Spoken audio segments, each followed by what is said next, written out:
Shabbat Tov tout le monde, j'espère que vous avez passé un bon Shabbat, que vous êtes prêts pour cette nouvelle semaine. Alors, déjà, pour commencer, je voudrais apporter juste une petite précision par rapport au précédent Shiurim, où on a parlé des situations qui nous arrivaient et que on doit se dire que tout vient d'Hachem, accepter donc la chose, la difficulté qui nous arrive en disant que ça vient d'Hachem, mais donc avoir la émouna que ça vient d'Hachem, mais il faut aussi donc se réveiller, prier sur la situation, et il faut avoir aussi il y a un deuxième type de émouna qui est nécessaire. C'est pas juste accepter la souffrance et dire c'est comme ça et voilà, Hachem il veut que ce soit comme ça, c'est comme ça.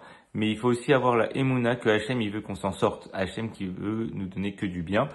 Et donc en faisant la Cheshbon Nefesh, en recherchant l'origine du problème, on prie aussi au niveau d'Akadosh Baruch Hu de nous donner la solution et de nous faire sortir de ce problème, parce que Hachem il ne veut nous donner que du bien.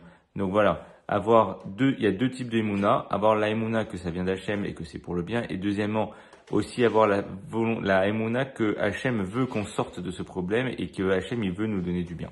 Voilà, c'était juste une petite précision pour ne pas se dire que voilà, ce qui m'arrive c'est une fatalité, ça doit rester comme ça. Non, il faut avoir la volonté et prier pour s'en sortir. Voilà, donc on enchaîne directement sur la suite, justement c'est sur la prière.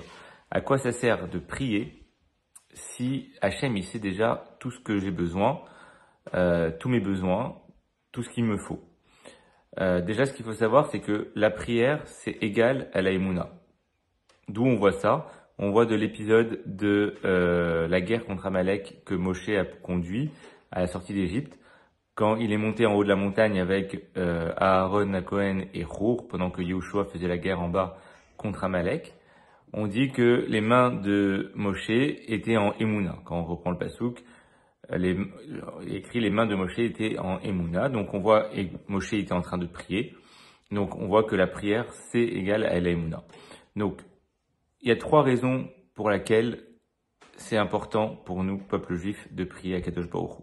Premièrement, c'est que c'est la nature même du peuple juif de prier. Sans prière, le peuple juif n'aurait jamais existé. En effet, tous les patriarches avaient un problème de fertilité, de stérilité. Sarah Eminu était stérile, Rivka était stérile, Rachel était stérile. Et donc, si les patriarches n'avaient pas prié pour avoir une descendance, le peuple juif n'aurait jamais existé. Donc la prière, c'est la constitution même du juif. Deuxièmement, c'est la prière, elle permet de constituer un réceptacle à la bracha, au flux divin qui va nous arriver. Parce que en fait, ce qu'il faut savoir, c'est que Hachem, en continu, il déverse des bénédictions, du bien, du bon, du bon. Mais si on n'a pas de réceptacle pour récupérer les choses, eh ben on peut pas récupérer la bracha. C'est comme si quand on a très soif, il y a de l'eau qui coule dans une fontaine, mais on n'a pas de bouteille, on n'a pas de verre, donc on va boire un petit peu, on va récupérer ce qu'on peut, mais on pourra pas boire forcément à sa soif, ni garder de l'eau pour après, pour les moments plus difficiles. Donc la prière, chaque prière qu'on va faire, elle va permettre d'agrandir le réceptacle. C'est comme si que chaque prière était un morceau d'un sac, et à chaque fois qu'on fait une prière, on va rajouter ce morceau au sac précédemment constitué pour agrandir et consolider le sac pour que la prière, que toute la bracha, la bénédiction, le bien puisse s'accumuler là-dedans. Troisième raison, et la troisième raison pour laquelle il est nécessaire de prier pour obtenir des choses, c'est l'orgueil. Parce que c'est pour lutter contre l'orgueil. Parce que si on obtenait les choses sans prier, Hachem, on penserait que c'est nous qui sommes responsables de ce succès.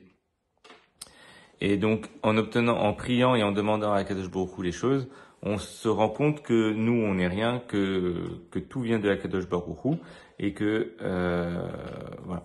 Donc, ce qu'il faut savoir aussi, c'est que, de toute façon, Hachem, il nous donne, quoi qu'il arrive, tous les jours, Baruch Hachem, même ceux qui prient pas, même ceux qui ne remercient pas Akadosh Baruch Hu, ils respirent, ils mangent, ils ont de quoi manger, ils ont de quoi où habiter, une maison.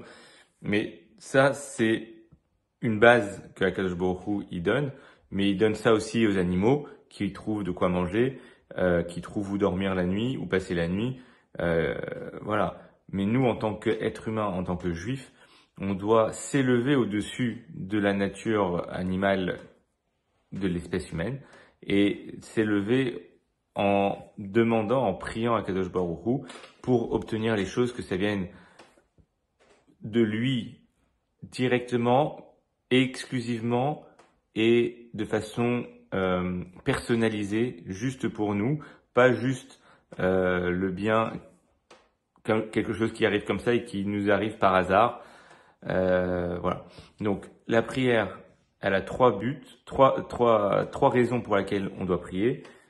C'est la nature du peuple juif, c'est pour construire le réceptacle et c'est pour lutter contre notre propre orgueil. Je vous souhaite Shavua Tov, passez une bonne semaine et on se retrouve la semaine prochaine.